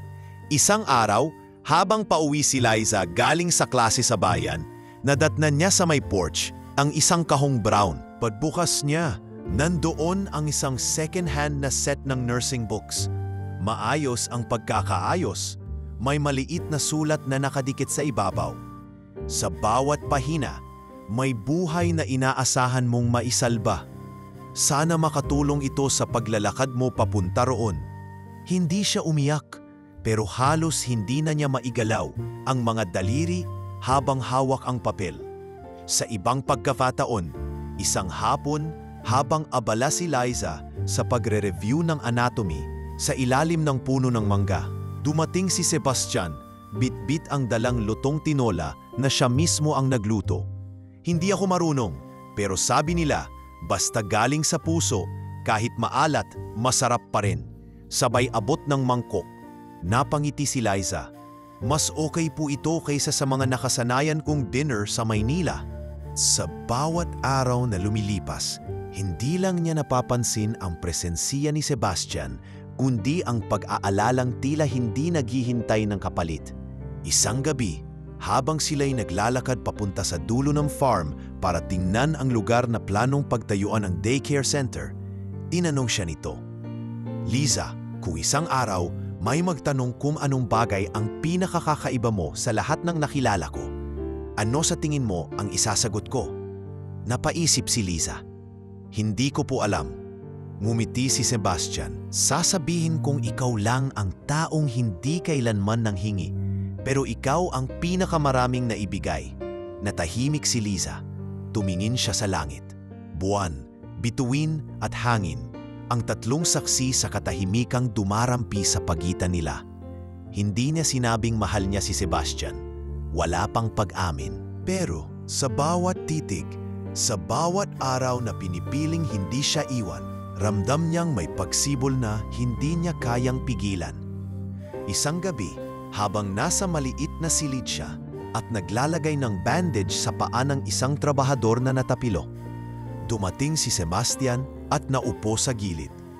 Pinanood niya ito, hindi sumingit, hindi nang himasok. Nang matapos si Liza, siya mismo ang nag-abot ng tubig at gamot sa lalaki. Ang galing mo, ani Sebastian. Hindi lang sa gawa, kundi sa paraan ng paghawak mo sa sakit ng ibang tao. Hindi ko po alam kung galing, sagot ni Liza. Pero kapag may nasasaktan, mas gugustuhin kong ako na lang ang sumalo kaysa makita silang magdusa. Pati ba ako? Tanong ni Sebastian. Hindi agad sumagot si Liza. Pero nang tumingin siya kay Sebastian, ang mga mata niya ay punong-puno ng unawa. Hindi mo kailangang dumaan sa sakit para mapatunayan mong tao ka. Simula noon, araw-araw ay tila tahimik na paglalapit. Hindi nila pinag-uusapan ang nakaraan. Hindi na rin nila binanggit pa si Veronica. Wala nang singsing, wala nang plano ng kasal. Ngunit bawat pagkikita ay may pakahulugan. Si Sebastian ay tila hindi na naghahanap ng kapalit kundi naghihintay ng panahon. Isang gabi, habang sila ay nakaupo sa gilid ng ilog, nag-abot si Sebastian ng isang simpleng notebook na may brown na cover. Sa unang pahina ay nakasulat, "Kung ang una mong kwento ay tungkol sa pagdurusa, baka ngayon panahon na para isulat mo ang kwento ng paghilom." Tahimik na tinanggap ito ni Liza. Inilagay niya sa kanyang bag at sa kanyang puso isang pangakong, kung darating ang araw na kaya ko nang mahalin ang buo, hahayaan ko na. Sa pag-uwi niya sa kanyang kwarto, bunuksan niya ang notebook at nagsulat ng unang linya. Hindi lahat ng pagmamahal ay kailangan magsimula sa oo. Minsan, sapat na ang salamat kasi hindi ka umalis. At sa tatahimikang iyon, alam niyang unti-unti sa sariling paraan at sariling bilis, inatanggap na niya ang isang pag-ibig na hindi kailanman nagpilit. Mainit ang araw nang magpaalam si Sebastian sa mga trabahador. Nasa gilid siya ng palayan, may hawak na notebook at checklist ng mga dapat tapusin sa buwang iyon. Si Liza, na nooy galing sa isang outreach event sa barangay, ay hindi inaasahan ang balita. May bigla ang business meeting daw sa Japan. Ani Aling Nena habang sinasabayan si Liza papasok ng opisina. Tumawag si Sir Basti. Baka mga 2 linggo raw siyang mawawala. Hindi sumagot si Liza. Tumango lamang siya, sabay upo sa kanyang lamesa. May kung anong kabigatan sa dibdib niya. Hindi takot, hindi galit, kundi isang uri ng pangungulila na hindi niya alam kung may karapatan ba siyang maramdaman. Ilang araw ang lumipas. Wala ni isang text. Wala ring tawag. Sa unang linggo, sinubukan niyang kumbinsihin ang sarili na abala lang si Sebastian, na baka mahina ang signal sa lugar na pinuntahan nito. Ngunit sa ikalawang linggo, nagsimula na siyang hindi mapakali. Gabi-gabi, nakatingin siya sa inbox ng cellphone niya. Hinihintay ang kahit simpleng mensaheng, "Ligtas ako." Sa ikatlong linggo, dumating ang balita. Habang inaasikaso niya ang papeles sa opisinang barangay para sa building permit ng daycare center, isang kapitbahay ang lumapit sa kanya, dala ang cellphone. "Liza, napanood mo na ba ang balita? May naaksidenteng private jet daw sa Tokyo. Nabangga sa cell tower habang pababa." Napahinto si Liza. Parang nagdilim ang paligid niya. "Anong pangalan po?" tanong niya. Pilit pinapanatili ang boses. Hindi pa pinapangalanan. Confidential daw, pero may sinabing isa sa mga pasahero ay isang Filipino businessman. Galing daw sa Manila. Hindi na siya nagtanong pa. Tahimik siyang umuwi. Sa kanyang silid, binuksan niya ang lumang laptop at naghanap ng balita. Ilang website ang lumabas. Mga larawan ng nasirang fuselage, usok at ambulansyang mabilis na umaandar. Walang pangalan, walang detalye, pero ang kaba sa dibdib ni Liza ay tila nag-ugat na at hindi na matanggal. Kinabukasan, hindi siya pumasok sa klase. Buong araw siyang nasa porch, hawak ang kanyang notebook, hindi alam kung ano ang isusulat. Sa loob ng 2 taon, iyon na ang unang pahina na nanatiling blanko. Pangatlong araw ng balita, sa wakas, may lumabas na impormasyon. Isa sa mga survivors ng crash ay si Sebastian Angeles, negosyante. Ayon sa report, dinala ito sa ospital sa Osaka at kasalukuyang nagpapagaling. Kritikal ang lagay sa unang araw, ngunit ngayon ay stable na. Ngunit may isang linya sa ulat na halos bumasag kay Lisa. Ang pasyente ay kasalukuyang inobserbahan para sa partial amnesia dulot ng head trauma. Hindi niya alam kung paano tatanggapin iyon. Buhay si Sebastian, pero may posibilidad na hindi siya nito maalala. Na lahat ng naging tahimik nilang paglalapit ay maaaring mabura. Gabi-gabi bumabalik si Liza sa lumang habit. Magsulat. Ngunit ngayon hindi na tungkol sa pangarap, kundi sa alaala. Sebastian, sulat niya sa notebook. Kung hindi mo na ako matandaan, gusto kong malaman mong hindi mo ako kailanmang pinili. Pinili mo akong igalang, hindi mahalin. At dahil doon, kahit hindi mo na mamala ang pangalan ko, lagi kang may lugar dito. Makalipas ang 1 linggo, may dumating na lalaki sa El Jardin. Matangkad, payat, maitim ang kutis, at may bitbit na maliit na envelope. Lumapit siya kay Liza na nooy namamahagi ng gamot sa isang nanay na may lagnat ang anak. Ma'am Liza, tanong lalaki. Ako po, sagot niya. Ito po, iniabot sa akin ni Sir Basti 1 araw bago siya umalis. Sabi niya, ibigay mo lang kapag matagal na akong hindi bumabalik. Nanigas ang kamay ni Liza habang inaabot ang envelope. Sa loob ay may 6 na sulat. Lahat ito sulat kamay. Bawat isa ay may petsa. Isinulat ni Sebastian bago pa siya umalis. Bawat sulat ay tila alam na ang mangyayari. Sa unang liham, kung nag-aalala ka, sana wag mo akong husgahan. Hindi ako umalis para takbuhan ka. Umalis ako kasi gusto kong siguruhin na kapag bumalik ako, wala na akong dapat ituwid. Sa ikalawang liham, kung nabalitaan mong nasaktan ako, sana matandaan mo na hindi ito ang katapusan ng kwento natin. Baka ito lang ang pahinga. Sa huling liham, kung hindi ko na maalala kung sino ako, sana ikaw pa rin ang tumingin sa akin bilang ikaw. Huwag mong hayaang ang pagkalimot ko ang magbura sa totoo. Hinagkan ni Liza ang mga liham. Ilang sandaling hindi siya kumilos. Parang natuyo ang luha sa mata niya. Tahimik siyang umakyat sa kanyang kwarto. Inilapag ang mga liham sa mesa at umupo sa tabi ng bintana. Sa labas, abala pa rin ang mga manggagawa. Ang mga bata ay naghahabulan. Ang mga babae naglalaba sa likod ng water pump. Buhay ang mundo. Pero sa loob niya, parang may bahagi ng sarili niyang muling nabiya. Kinagabihan, isinulat niya sa kanyang notebook. Hindi ako maghihintay, pero hindi rin ako lalayo. Dahil minsan, ang pagmamahal ay hindi yung kung sino ang huli mong kasama, kundi kung sino ang hindi mo kayang kalimutan kahit pinipilit mo na. At sa ilalim ng dilim ng Mindoro, habang ang buwan ay kalahating buo at kalahating wala, si Liza ay nanatiling isang babae na hindi humihiling ng kasagutan. Sapagkat kahit wala siyang katiyakan kung babalik pa si Sebastian, sa puso niya, naniniwala siyang may mga alaala na kahit ang utak ay hindi kayang purahin. Makalipas ang ilang linggo matapos niyang matanggap ang mga sulat ni Sebastian, unti-unti nang bumabalik ang normal na daloy ng araw kay Liza. O kung hindi man normal, ay tila isiniksik niya na lang ang sakit sa mga gawaing kailangan. Maaga pa rin siyang gumigising para tiyaking maayos ang mga gawain sa farm. Tuloy-tuloy pa rin ang pag-aaral niya ng nursing. Pero gabi-gabi, bago siya matulog, binubuklat pa rin niya ang mga liham ni Sebastian, hindi para umiyak, kundi para alalahaning totoo nga ang lahat ng nangyari. Na kahit isang maikling panahon, may taong tumingin sa kanya na hindi batay sa kanyang uniforme, trabaho o nakaraan. Isang gabi ng Biyernes, habang nag-aayos siya ng mga resibo sa opisina, dumating si Aling Nena, may bitbit na maliit na kahon na kulay beige, nakabalot sa brown paper at may tape sa gilid.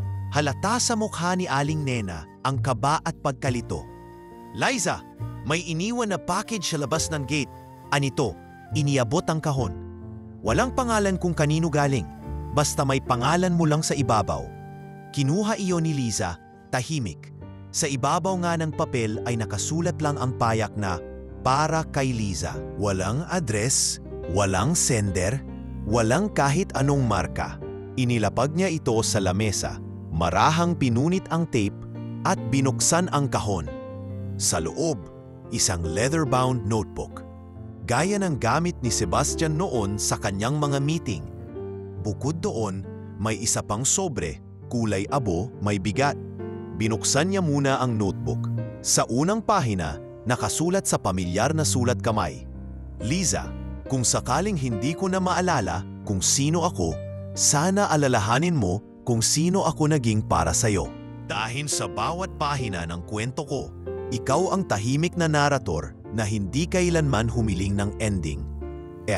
Napakagatlabi si Liza.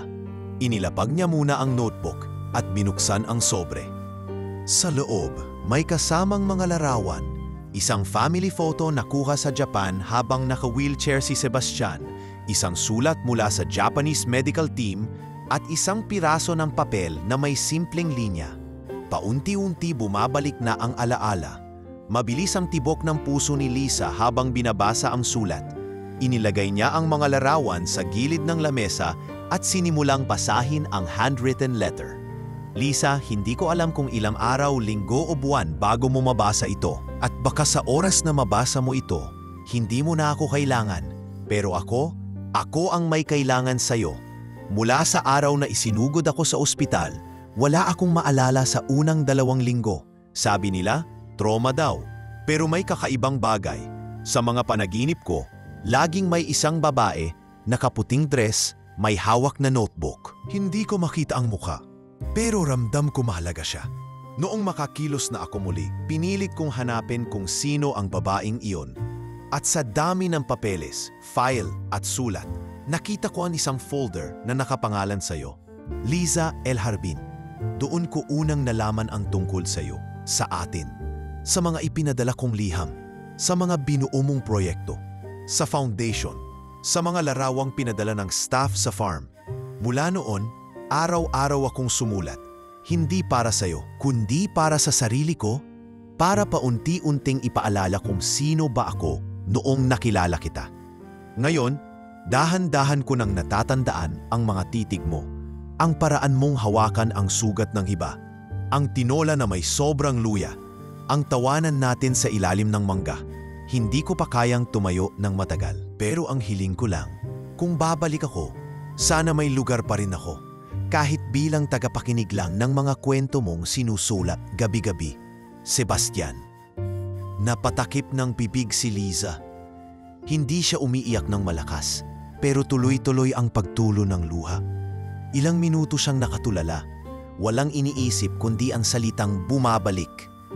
Maaaring hindi pa buo ang alaala ni Sebastian, pero sa puso niya, ramdam niyang ang balikan ay hindi tungkol sa pagkilala, kundi sa pagpili, at pinipili pa rin siya nito. Kinabukasan, isinama niya ang notebook ni Sebastian sa morning assembly ng mga manggagawa.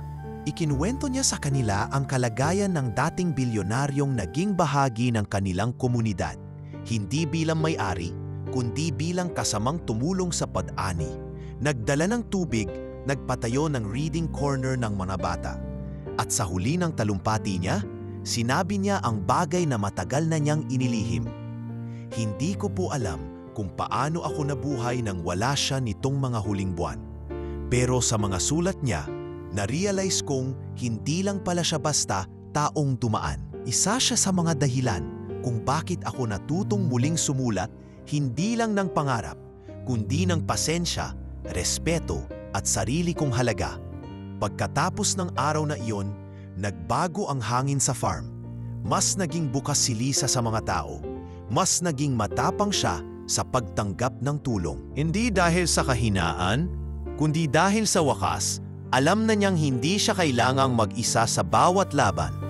Bawat gabi, nagsusulat pa rin siya. Ngunit sa bagong notebook na ibinigay ni Sebastian, sa unang pahina nito, sinagot niya ang sulat. Sebastian, kung babalik ka, walang kailangang baguhin. Dahil kahit isang araw lang ang maalala mo sa lahat ng naging tayo, sapat na iyon para maniwala akong may halaga ang tahimik kong pagmamahal. At sa katahimikan ng Mindoro, habang pinupuno ng mga kuliglig ang gabi, muling nanumbalik ang isang pag-asang hindi ipinilit, hindi minadali, kundi piniling tumindig, bumalik at manatili. Mula pa nang maanggap ni Liza ang huling liham ni Sebastian, tila may bagong apoy sa bawat hakbang niya. Hindi iyon kilig, hindi rin iyon matinding pag-asa, kundi isang malinaw na direksyong dapat niyang lakaran para sa sarili niya. Matagal na niyang sinikap manatili sa Mindoro para makalimot, pero ngayong unti-unting bumabalik ang alaala ni Sebastian, parang tinatawag siyang harapin ang lugar kung saan nagsimula ang lahat. Isang hapon, matapos ang klase sa nursing school, lumapit siya kay Aling Nena na abala noon sa pagsasaing sa communal kitchen ng farm. "Nay, kung sakaling magpaalam ako sa ilang araw, ako na po ang gagawa ng weekly payroll bago ako umalis. May ipapaubaya rin po ako kay Mang Carding tungkol sa pag-deliver ng beans sa pier."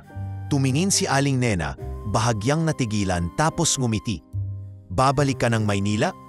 Tumango si Liza, mariing yakap ang kanyang lumang bag sa dibdib. "Kailangan ko na pong balikan yung mga bagay na iniwan ko. Hindi dahil gusto kong magpaalipin ulit, kundi para isara na ng buo ang kabanatang iyon." Ilang araw ang lumipas at nakasakay na si Liza sa bus patungong terminal. Bitbit niya ang parehong backpack na gamit niya nang una siyang umalis. Lamang ngayon, hindi na ito puno ng takot. Ngayon, bitbit niya ang tiwala sa sarili, isang ID ng nursing student, isang maliit na bag na may gamot at notes, at syempre, ang parehong notebook na naging saksi sa bawat yugto ng buhay niya.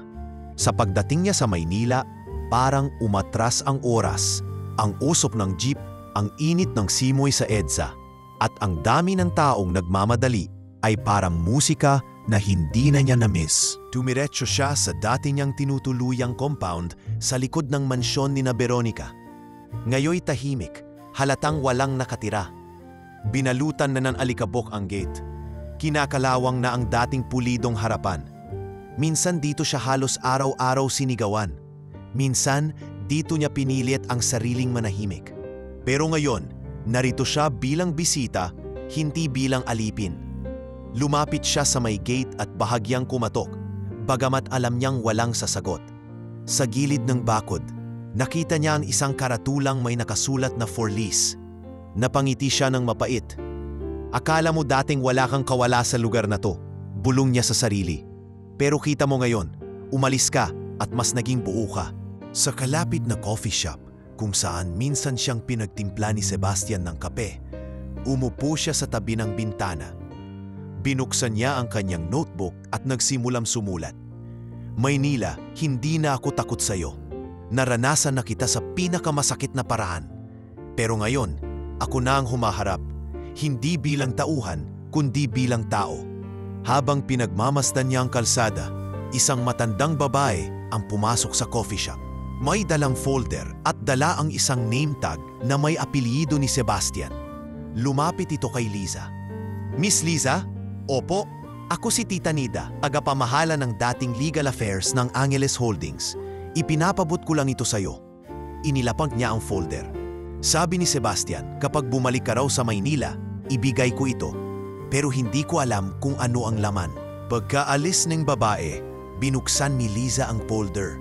Nasa loob nito ang property documents ng isang maliit na lote sa Bulacan, pati mga dokumentong nagpapatunay ng scholarship fund na ipinangalan sa kanya, Liza Angeles Foundation. Sa sulok, may papel na may sulat kamay. "Kung gusto mong bumalik sa Maynila, sana hindi bilang tagalinis, kundi tagapagpatuloy. Itong lupa ay para sa'yo. Pwede mong tayuan ng klinik o eskwelahan. Ano man ang pipiliin mong gawin, suportado kita." Napatitig si Liza sa mga papel. Hindi niya agad alam kung paano magre-react. Hindi ito simpleng regalo. Isa itong panibagong tanong. Handa na ba siyang maging tulay ng pagbabago sa lugar na minsang naging kulungan niya? Bumalik siya sa Mindoro kinabukasan. Sa biyahe pa uwi, tahimik siya habang nakatingin sa bintana. Sa isipan niya ay bumabalik ang lahat ng eksena. Mula sa pagpasok sa bahay ni Veronica hanggang sa pagkabuhos sa kanya ng mantika. At ngayon, isa siyang taong tinatawagan para mamuno, magpagaling at magbukas ng pintuan para sa iba. Pagdating sa El Jardin, tinawag niya ang mga lider ng komunidad para sa isang pulong. May lupa pong ipinagkatiwala sa akin sa Maynila, panimula niya. At gusto ko pong itanong sa inyo kung may pagkakataon. Papayag ba kayong tumulong tayo na makapagpatayo ng isang satellite clinic roon? Tahimik ang mga tao. Si Mang Carding ang unang tumango. Kung saan ka naroon, Ma'am Liza, doon din kami. Sa sumunod na mga linggo, pinaghandaan nila ang pagbisita sa lote. Pinadala ni Liza ang mga papeles sa LGU at kinonsulta ang mga partner NGO. Tila naging sunod-sunod ang mga biyaya. Isang NGO ang nag-donate ng lumang medical van. Isang lokal na kontraktor ang nag-volunteer ng labor para sa construction. At isang dating estudyanteng nurse ang nagpahayag ng interest na sumama sa misyon. Habang sinusulat ni Liza ang mga plano sa kanyang notebook, sinabayan niya ito ng isang bagong entry. Ang pagbabalik sa Maynila ay hindi pagbabalik sa kahapon. Isa na itong pagtindig bilang bagong tao, may misyon. Hindi lang para sa sarili, kundi para sa iba na dating kagaya ko. At sa unang araw ng pagtayo ng foundation ng bagong klinik sa Bulacan, nakasuot siya ng simpleng uniforme, may bitbit na folder ng blueprint at suot sa leeg ang stethoscope na unang regalo ng kanyang guro sa nursing. Hindi na siya ang Liza na tahimik na umiiyak habang naglilinis ng mesa. Siya na ang Liza na pinapakinggan, na pinupuntahan, na pinagkakatiwalaan. At sa gitna ng lahat ng ito, kahit wala pa ring Sebastian sa kanyang tabi, naramdaman niyang hindi na siya kailanman iniwan. Dahil sa bawat sulok ng Maynila, may bahagi ng sarili niyang pinatawad at binigyang buhay muli. At ito ang kanyang tunay na tagumpay, ang bumalik sa lugar ng sakit, hindi para maghiganti, kundi para maghilom. Hindi lang para sa sarili, kundi para sa iba. Maaga pa lang ay abala na si Liza sa bagong klinikong itinayo sa gilid ng lote sa Bulacan. Ang lugar ay hindi kasing laki ng ospital, pero sapat para makapagbigay ng unang lunas, bakuna at check-up sa mga taga-komunidad. Ang loob nito'y maaliwalas, may waiting area, isang consultation room at simpleng dispensaryo. Sa dingding, naka-frame ang pangalan ng pasilidad, Liza Health Outreach Center. Sa ilalim ng pangalan ay isang maliit na linya ng pananalita para sa mga boses na tahimik pero matibay. Sa araw na iyon ay ang opisyal na pagbubukas ng klinika. May ilang opisyal mula sa barangay, ilang dating kasambahay mula sa Maynila na ngayon nagtatrabaho na sa mga NGO. At syempre, ang mga manggagawang minsan na niyang tinulungan sa El Jardin.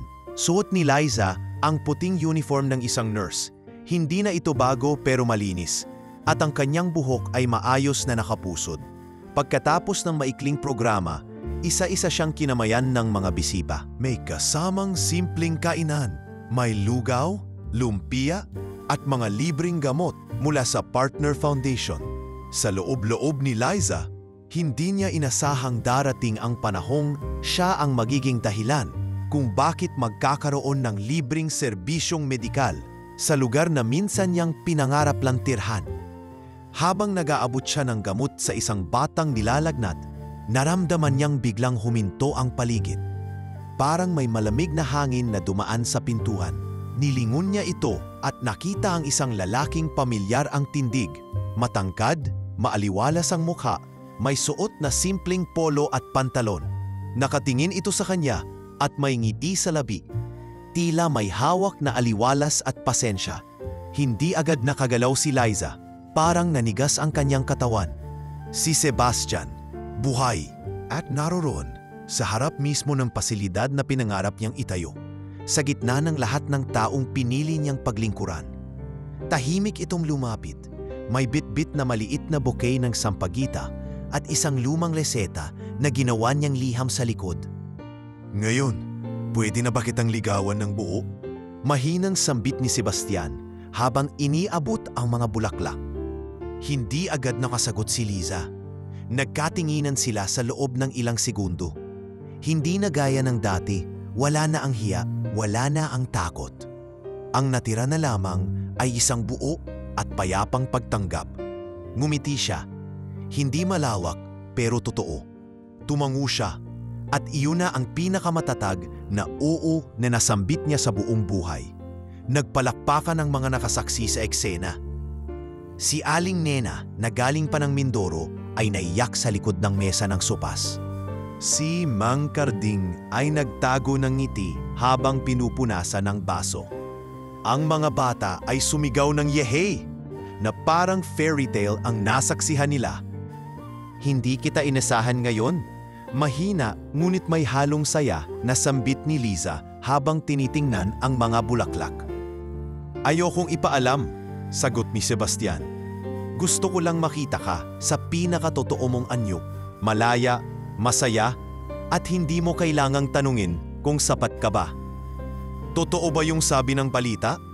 Yung memory loss mo? Tanong ni Liza. Hindi upang buksan muli ang sugat, kundi para itama ang kwento. Totoo, nalimutan ko ang halos lahat, pero ikaw ang naunang bumalik sa mga panaginip ko.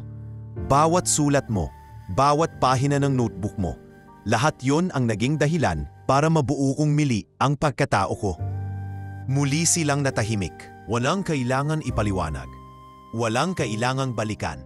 Ang bawat segundo ng katahimikan ay tila sinasambit ng puso ang lahat ng hindi kailanman nasabi noon. Maghapon silang nagkasama. Hindi sila nagplano, naglakad lang sa paligid. Pinuntahan ang likod ng lote kung saan balak pa ni Liza magpatayo ng reading center. Kumain sila ng turon sa tabi ng kalsada. Tumawa sa mga kwento ng mga volunteer nurse. At sa huling bahagi ng araw, habang palubog ang araw sa tabi ng barangay gym, inabot ni Sebastian ang kamay ni Liza. Hindi kita kayang sabayan sa dami ng naabot mo, sabi niya. Hindi mo kailangan akong sabayan, sagot ni Liza, mariing nakatitig sa kanya.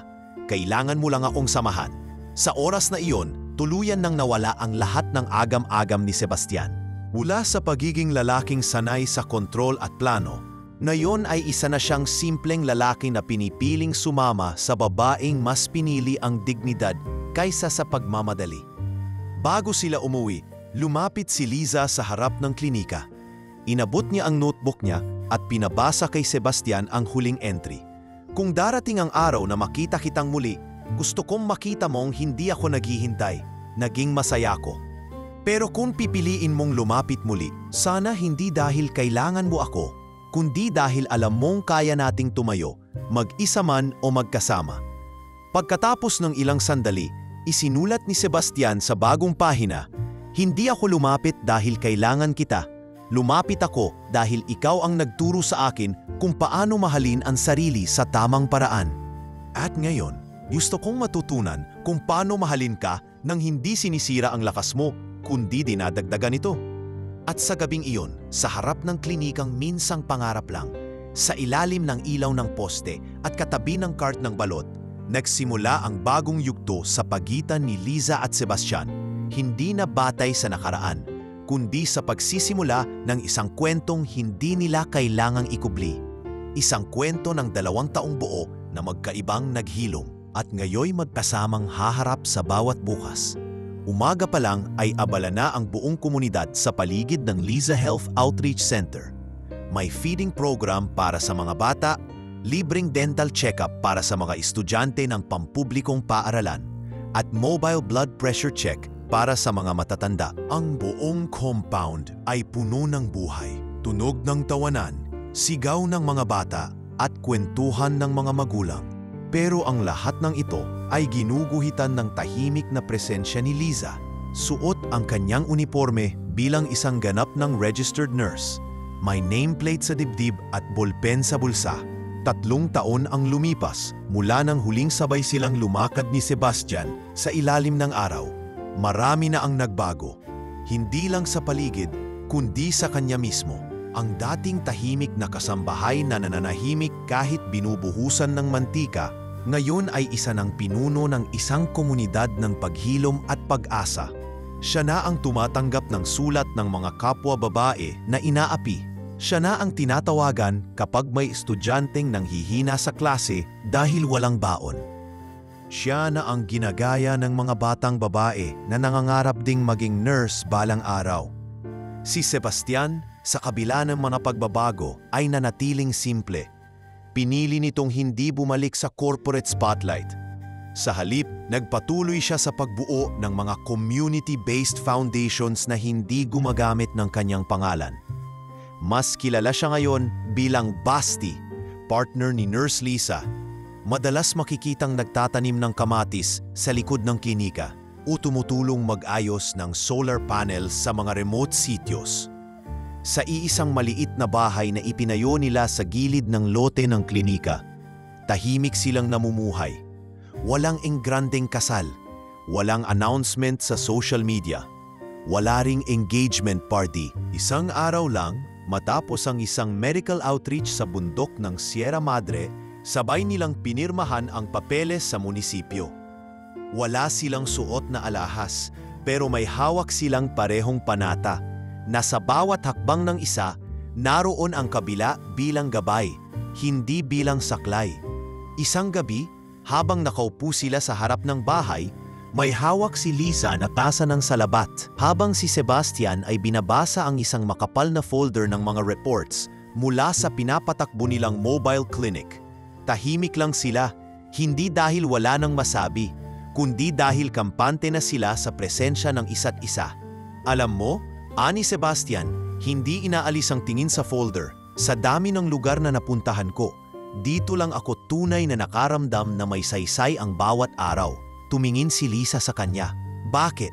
Dahil dito, kahit isang sugat lang ang malunasan mo, kahit isang batang may lagnat lang ang mabigyan mo ng gamot, parang napuno mo na agad ang isang buong buwan ng trabaho.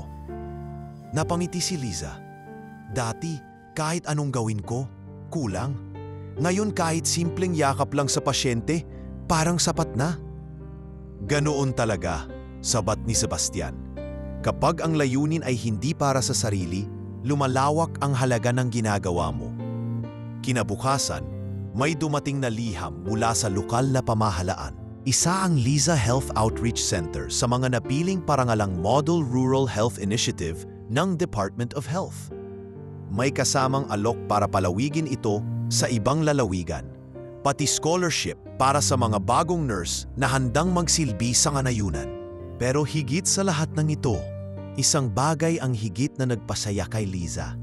Ang liham na galing sa isang dating kasambahay sa Maynila, na binasa niya ng malakas sa harap ni Sebastian. Ate Liza, nung una po kitang nakita, akala ko po ordinaryong maid lang kayo. Pero nung araw na pinagtanggol niyo ako kay Ma'am Veronica, doon ko po naisip na kaya rin pala naming tumayo kahit aping-api. Ngayon po, isa na akong third-year education student. Salamat po sa pagiging ehemplo. Salamat sa pagtayo para sa aming tahimik lang din na katulad ninyo. Habang binabasa niya ito, hindi na napigilan ni Liza ang pagluha. Hindi ito luha ng sakit. Ito'y luha ng kaganapan. Luha ng isang taong binuo ng unti-unti. Hindi sa isang iglap. Hindi dahil sa pagligtas ng iba, kundi dahil pinili niyang maghilom kahit mag-isa. Sa likod ng kanilang bahay, sa ilalim ng punong mangga na minsang naging lugar nila ng pagmumuni, inilagay ni Liza ang kanyang lumang notebook sa isang kahon. Isinara niya ito ng may ngiti. Hindi ko na kailangang isulat pa ang bagong mga kwento, sabi niya kay Sebastian. Kasi ngayon, isinasabuhay ko na sila. Tama, sabay hawak ni Sebastian sa kanyang kamay. At kung sakaling magsulat ka ulit, gusto kong nandito pa rin ako bilang kabahagi, hindi bida. Sa huling bahagi ng araw, habang papalubog ang araw at palamig ang hangin, lumapit sa kanila ang ilang bata. Bitbit ang kanilang health cards. Isa sa kanila ang may sugat sa tuhod, isa naman ay inuubo. Walang tanong, walang kaba, si Liza ay agad na tumayo. Tinapik ang braso ni Sebastian at sabay silang naglakad papasok sa klinika. At habang binabasa niya ang temperatura ng isang batang babae, narinig niyang bulong ng ina nito. Salamat po, Nurse, hindi nyo alam kung gaano karaming buhay ang naayos nyo. Mumiti si Liza. Hindi po ako mag-isa. Marami po tayong nagtutulungan. Sa puso niya, buo na ang kasagutan sa tanong na minsan ay binigkas niya sa gitna ng lahat ng kahirapan. May silbi pa ba ako? At ngayon, sa bawat yakap ng isang pasyente, sa bawat gamot na naipamigay, sa bawat ngiting na ibalik, ang sagot ay malinaw. Oo, at higit pa roon, siya ngayon ay naging dahilan para may ibang magsimulang maniwala rin na kaya nila.